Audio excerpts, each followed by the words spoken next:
Welcome to our channel. నేను మీ నవీన్. ఈ మధ్యకాలంలో మనం చూస్తే ఏజ్తో సంబంధం లేకుండా మోకాళ్ళ నొప్పులు అయితే అందరికీ వస్తూ ఉన్నాయి. హాస్పిటల్స్కి వెళ్ళినప్పుడు మోకాళ్ళలో గుజ్జు అరిగిపోయిందనో లేకపోతే అంటే దీన్ని అందరికీ అర్థమయ్యేటట్టుగా గుజ్జు అని అంటూ ఉన్నాను. సో కార్టిలేజ్ ప్రాబ్లం అని చెప్పేసి అంటూ ఉంటారు. అదేవిధంగా మోకాళ్ళు అరిగిపోయాయి అని చెప్పేసి కూడా మాట్లాడుతూ ఉంటారు. అట్లాంటి వాటికి మనకు న్యాచురోపతిలో చాలా మంచి మెడిసిన్ ఉంది, ట్రీట్మెంట్ ఉంది. అది మన ఇంట్లో దొరికే ఇంగ్రీడియంట్స్తోనే చేసుకోవచ్చు అని చెప్పేసి డాక్టర్ గారు చెప్తా ఉన్నారు. డాక్టర్ చంద్రలేఖ గారు, న్యాచురోపతి డాక్టర్. మ్యామ్ నమస్తే అండి. నమస్తే సార్. మ్యామ్, ఇప్పుడు ఏజ్తో సంబంధం లేకుండా అందరికీ మోకాళ్ళ నొప్పులు వచ్చేసేస్తూ ఉన్నాయి. నిజంగా అసలు మోకాళ్ళలో గుజ్జు పెరిగే విధంగా ఉంటుందా అండి? అసలు ఫస్ట్ తగ్గకుండా చూసుకోవాలి. Correct. And as and how age advance అవుతున్న కొద్దీ ఇది న్యాచురల్గా తగ్గిపోతూ ఉంటుంది అనమాట. కానీ దాన్ని మెయింటైన్ చేసుకోవడానికి కూడా మనకి చాలా మంచి మంచి న్యాచురోపతిలో ఉన్న టిప్స్ని మనం ఫాలో చేస్తూ ఎఫెక్ట్గా చూసుకోవచ్చు. ఓకే, అసలు ఎందువల్ల ఈ ప్రాబ్లం వస్తుందండి? ఎక్కువ ఫుడ్ న్యూట్రిషన్ చాలా ఇంపార్టెంట్. మనం ఎలాంటి ఫుడ్స్ తీసుకుంటాం కదా, for example calcium rich food లేకపోతే ఫుడ్లో ఈ బోన్లో ఉన్న కాల్షియం కూడా లీచ్ అయిపోతూ ఉంటుంది అనమాట. సో బోన్ డెన్సిటీ తగ్గిపోతూ ఉంటుంది. ఇప్పుడు ఈ స్ట్రాంగ్ గా ఉన్న బోన్స్ లో కాల్షియం లీచ్ అవ్వడం వల్ల హోల్స్ లాగా ఫామ్ అయిపోయి ఆస్టియోపోరోసిస్ ఫామ్ అవుతుంటుంది అనమాట. ఈజీ కింద పడినా కూడా బోన్స్ ఇరిగిపోవడము, ఫ్రాక్చర్స్ అవ్వడము అలాంటివి అవుతూ ఉంటుంది. అట్ ద సేమ్ టైం ఎక్కువ వెయిట్ పెరిగిపోవడం వల్ల ఈ ఎక్కువ weight and pressure knee joints మీద ఎక్కువ పడుతూ ఉంటుంది. బాడీ వెయిట్ మొత్తం కూడా కాళ్ళ మీద, నీస్ మీదనే పడుతూ ఉంటుంది. అవునవును. సో ఈ ఎఫెక్టివ్ గా దీన్ని ఓవర్కమ్ చేయాలంటే ఇన్ఫ్లమేషన్ తగ్గించుకోవాలి first thing. At the same time ఈ వెయిట్ మేనేజ్ చేసుకోవడం కూడా చాలా చాలా ఇంపార్టెంట్ అన్నమాట. ఏంటి మ్యామ్ ఈ ప్యాక్ తయారు చేసుకోవడానికి మనకి ఏమేమి ఇంగ్రీడియంట్స్ కావాలి? జస్ట్ మనకు కావాల్సింది ఒక 2 స్పూన్ల ఆవాలు, తర్వాత ఒక 4 స్పూన్ల బియ్యం పిండి, అంతే. ఇది అందరి ఇంట్లో ఉంటుంది, ఈజీగా ప్రిపేర్ చేసేసుకోవచ్చు. అంటే ఏంటి వాటి స్పెషాలిటీ ఏంటి? కేవలం 2 ఇంగ్రీడియంట్స్ చెప్పారు. ఆవాలు ప్రతి పోపు వేసేటప్పుడు మనం యూజ్ చేస్తూ ఉంటాము, అది బియ్యం పిండి. సో దానివల్ల యూజ్ ఏంటంటే ఈ ఆవాలలో చాలా మంచి ఆయిల్స్ ఉంటాయి, ఎసెన్షియల్ ఆయిల్స్ ఉంటాయి. అది ఏం చేస్తుంది అంటే పెయిన్ ని బాగా రెడ్యూస్ చేస్తుంది అనమాట. మంచి స్టిరాయిడ్స్ కూడా ఉంటాయి అనమాట. ఇవి హార్మ్ఫుల్ స్టిరాయిడ్స్ కాదు, మంచి యూస్ఫుల్ స్టిరాయిడ్స్. పెయిన్ మేనేజ్మెంట్ కి చాలా ఎఫెక్టివ్ గా పనిచేస్తుంది. అండ్ ఆల్సో దీని గుణం ఏంటంటే జనరల్ గా మన అమ్మమ్మ వాళ్ళు, నాన్నమ్మ వాళ్ళు చెప్తుంటారు ఆవాలని చాలా ఎక్కువ వేడి చేస్తుందని. ఇది మనం స్కిన్ మీద అప్లై చేస్తున్నప్పుడు ఏంటంటే ఒక బ్లడ్ సర్క్యులేషన్ బాగా ఇంప్రూవ్ అవ్వడానికి హెల్ప్ చేస్తుంది అనమాట. బికాస్ ఇది అంటించిన వెంటనే మనం చూసుకున్నప్పుడు జస్ట్ ఒక 1 or 2 degrees టెంపరేచర్ ఇంక్రీజ్ అవుతుంది. ఈ ఇంక్రీజ్ టెంపరేచర్ వల్ల బ్లడ్ సర్క్యులేషన్ బాగా స్కిన్ దగ్గరకు వచ్చేస్తుంది అనమాట. దాని వల్ల అక్కడ ఉన్న లాక్టిక్ యాసిడ్ కానీ పెయిన్ కానీ ఈజీగా రిలీవ్ చేసేయచ్చు. ఇది మెయిన్ ఇంపార్టెన్స్ అనమాట. రైస్ ఏంటంటే రైస్ ఫ్లోర్ ఎందుకు యాడ్ చేస్తున్నామంటే ఇది చాలా పవర్ఫుల్ ఉంటుంది. ఆ పవర్ఫుల్నెస్ ని కొంచెం తగ్గించడానికి డైల్యూషన్ కోసం ఈ రైస్ ఫ్లోర్ ని యాడ్ చేస్తాం అనమాట. అండ్ ఆల్సో బైండింగ్ కోసం. ఇది అంటే ప్యాక్ లాగా వస్తుందా? ప్యాక్ లాగా సేమ్ మనం ఫేస్ ప్యాక్ అంటించుకుంటాం కదా, ఆ కన్సిస్టెన్సీలో చేసుకోవాలి. ప్రిపరేషన్ ఎట్లా అనేది అయితే చూద్దాం ఆడియన్స్ కి. సో దీనికోసం మనం ఒక 2 స్పూన్స్ తీసుకుందాం. సో జస్ట్ శాంపుల్ కోసం అయితే 2 స్పూన్స్ తీసుకోవచ్చు. ఈ పౌడర్ని మనం ప్రిపేర్ చేసి కూడా ఒక డబ్బాలో స్టోర్ చేసి పెట్టేసుకోవచ్చు అనమాట. ఎక్కువ హీట్ చేయాల్సిన పని లేదు, జస్ట్ అలాగా. ఓకే, జస్ట్ కొంచెం అలా హీట్ అయిపోతే చాలు. ఆవ నూనె కూడా చాలా మంచిది అని చెప్పేసి విన్నాను మ్యామ్. ఈ కండరాల పెయిన్స్ కావచ్చు, లేదంటే నీ పెయిన్స్ కావచ్చు, జాయింట్ పెయిన్స్ కావచ్చు. అవును, ఆవ నూనె కూడా ఇప్పుడు ఆవాలు వాడుతున్నాం కదా, అదే విధంగా ఆవ నూనెను కూడా వాడవచ్చు. ఆవ నూనెలో కూడా సేమ్ ఇలాంటి కాంపోనెంట్సే ఉంటాయి, కాకపోతే దాని ఒక బెనిఫిట్ చాలా ఇంకా ఎక్కువగా ఉంటది అనమాట. ఇది స్పెషల్ గా నీ పెయిన్ కి వాడతాం. మెయిన్ నీ పెయిన్ మోకాల మీద పట్టీలాగా వేయడానికి ఈ ఫామ్ లో వాడుతున్నాం అనమాట. ఇంత హీట్ చేస్తే సరిపోతుంది. ఈ ఫ్రై చేసిన ఆవాల్ని, రోస్ట్ చేసిన ఆవాల్ని దీంట్లోకి వేసేసుకున్నాం. ఓకే, సింపుల్ గా పౌడర్ చేసేసుకోవాలి.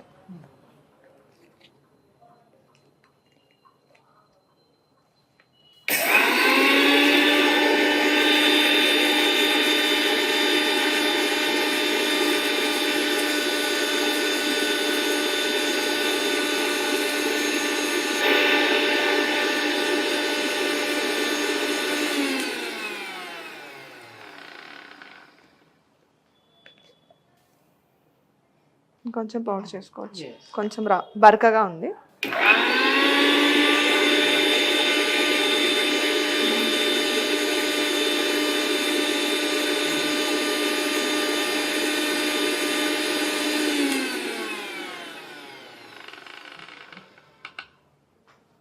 ఓకే, రెడీ అయిపోయింది. దీంట్లో చూడొచ్చు ఆవాల పొడి అయిపోయింది, బాగా గోల్డెన్ కలర్ లో వచ్చేసింది. చాలా బాగుంది. సో ఈ పొడి అయితే రెడీ అయిపోయింది. ఇది 1:2లో డైల్యూషన్ చేసుకోవాలన్నమాట. ఫర్ ఎగ్జాంపుల్ ఈ మస్టర్డ్ పౌడర్ని, ఆవాల పొడిని 1 స్పూన్ తీసుకుంటే రైస్ ఫ్లోర్ 2 స్పూన్లు తీసుకోవాలి. ఓకే, మనకి 1 స్పూన్ అయితే వచ్చింది శాంపుల్ కోసం. దీనికి 2 స్పూన్ల బియ్యం పిండి యాడ్ చేసుకోవాలి. ఇది చాలా పవర్ఫుల్ ఉంటుంది అనమాట. అట్లే అంటిస్తే, అట్లే మనం ప్యాక్ లాగా వేస్తే చాలా ఎక్కువ బర్నింగ్ వచ్చే ఛాన్సెస్ ఉంటుంది. ఓకే, ఆవాలకి అంత ఎఫెక్ట్ ఉంటుంది. చాలా త్వరగా వేడైపోతుంది అనమాట స్కిన్ అంతా. Okay okay. సో దీనికి మనం కొంచెం హాట్ వాటర్ యాడ్ చేయాలి. ఇది కొంచెం బాయిల్ చేయాలి. ఇది అంటే మోకాల్లో గుజ్జు ప్లస్ మోకాలు నప్పుళ్ళు కూడా తగ్గిపోతాయండి. మోకాలు నొప్పులకి చాలా బాగా ఎఫెక్టివ్ గా, ఇది పెయిన్ మేనేజ్మెంట్ టెక్నిక్ కి బెస్ట్ అనమాట. And also it has a lot of anti inflammatory properties. మనకి జనరల్ గా ఓల్డ్ ఏజ్ లో అయినా మిడిల్ ఏజ్ లో అయినా కూడా ఈ ఆర్థరైటిస్ వస్తుంది అనమాట. ఐటిస్ అనే వర్డ్ డినోట్స్ ఇన్ఫ్లమేషన్. సో దీంట్లో ఈ మస్టర్డ్ సీడ్స్ లో ఉన్న ఈ ఆవగింజలలో ఉండే యాంటీ ఇన్ఫ్లమేటరీ ప్రాపర్టీస్ పెయిన్ చాలా బాగా సప్రెస్ చేస్తాయి. అట్ ద సేమ్ టైం మళ్ళీ మళ్ళీ రాకుండా మసిల్స్ ని కూడా స్ట్రెంథన్ చేసే ఒక కెపబిలిటీ దీంట్లో ఉంటుంది అనమాట. ఓకే, జస్ట్ కొంచెం వేడితే కూడా చాలు, ఆఫ్ చేసేయండి. ఇప్పుడు మనము ఇది ఫేస్ ప్యాక్ కన్సిస్టెన్సీకి చూసుకోవాలి. కొంచెం కొంచెం వాటర్ యాడ్ చేయండి దీంట్లో. ఓకే, దీంట్లో యాడ్ చేసేయండి.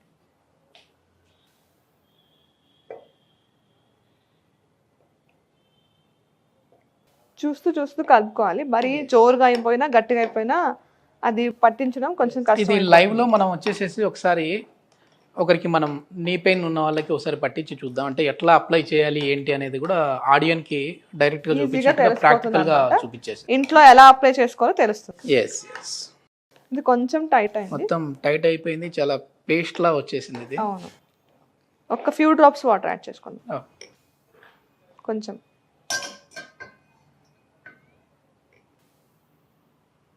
చాలు.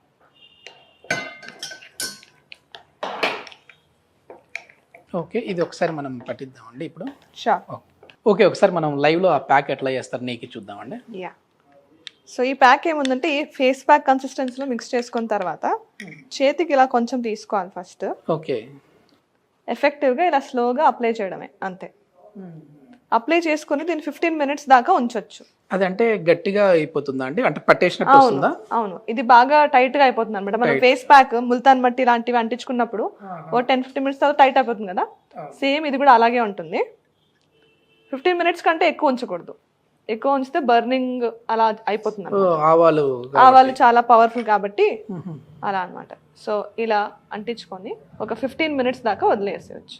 ఇప్పుడు కొద్ది మందికి మామూలుగా ఇక్కడ బ్యాక్ సైడ్ పెయిన్ ఉంటుంది కదా, సో అట్లాంటి వాళ్ళకి అంటే బ్యాక్ సైడ్ కూడా అప్లై చేయాలా, లేదంటే ఇక్కడ మోకాలు చిప్పకు మాత్రం అప్లై చేస్తే సరిపోతుంది? బ్యాక్ సైడ్ అప్లై చేయాలంటే చాలా ఇంకొంచెం రైస్ ఫ్లోర్ ఎక్కువ కలుపుకోవాలన్నమాట. ఎందుకంటే కరెక్ట్ సెన్సిటివ్ చాలా ఎక్కువ ఉంటుంది అనమాట. అక్కడ అంటిస్తే బర్న్స్ అయ్యే ఛాన్సెస్ కూడా ఉంటుంది. సో ఇంకా కొంతమంది చాలా సెన్సిటివ్ ఉన్నారనుకోండి, కొంచెం శాంపుల్ గా అంటే చూడాలి. ఏంటి మేడం అంత పవర్ఫుల్ అసలు ఆవాలు? చాలా చాలా పవర్ఫుల్ సార్. ఇది డైరెక్ట్ గా మనం జస్ట్ మస్టర్డ్ పౌడర్ మాత్రమే కలిపి అంటించేస్తే బ్లిస్టర్స్ వస్తాయి. ఓకే, ఇప్పుడే మనం చూస్తా ఉన్నాం కదా, కొంచెం అంత ఆరినట్లుగా కనపడతా ఉంది. అవును, జస్ట్ ఒక 10-15 మినిట్స్ వదిలేస్తే బాగా అది టైట్ గా అయిపోతుంది అన్నమాట. అప్పుడు ఒక వెట్ క్లాత్ తీసుకొని క్లీన్ గా దాన్ని రిమూవ్ చేసేయాలి. 15 మినిట్స్ కి తీసేయాలి మళ్ళీ, అంతే. Okay okay. లేకపోతే డైరెక్ట్ గా అండర్ వాటర్ మనం క్లీన్ గా వాష్ చేసేసుకోవచ్చు. ఓకే ఓకే, ఇది చాలా మంచి ఇన్ఫర్మేషన్. అందులో ఇది రెండే ఇంగ్రీడియంట్స్ ఇందులో వాడింది కూడా, ఆవాలు అదే విధంగా బియ్యం పిండి. అవును, బియ్యం పిండి. సో ఆ రెండింటితోనే మనము మోకాళ్ళ నొప్పుల్ని తగ్గించుకోవచ్చు. అదే విధంగా మోకాళ్ళలో ఈ కార్టిలేజ్ ప్రాబ్లం ఉన్న వాళ్ళకి కూడా మళ్ళీ ఇంప్రూవ్ చేసుకోవచ్చు ఈజీగా. ఎస్, మోకాళ్ళు అందరికీ అర్థమయ్యేటట్టు చెప్పాలంటే మోకాళ్ళలో గుజ్జును మళ్ళీ పునరుత్పత్తి జరిగే విధంగా కూడా ఉంటుంది అంటున్నారు. థ్యాంక్ యూ అండి. Thank you sir.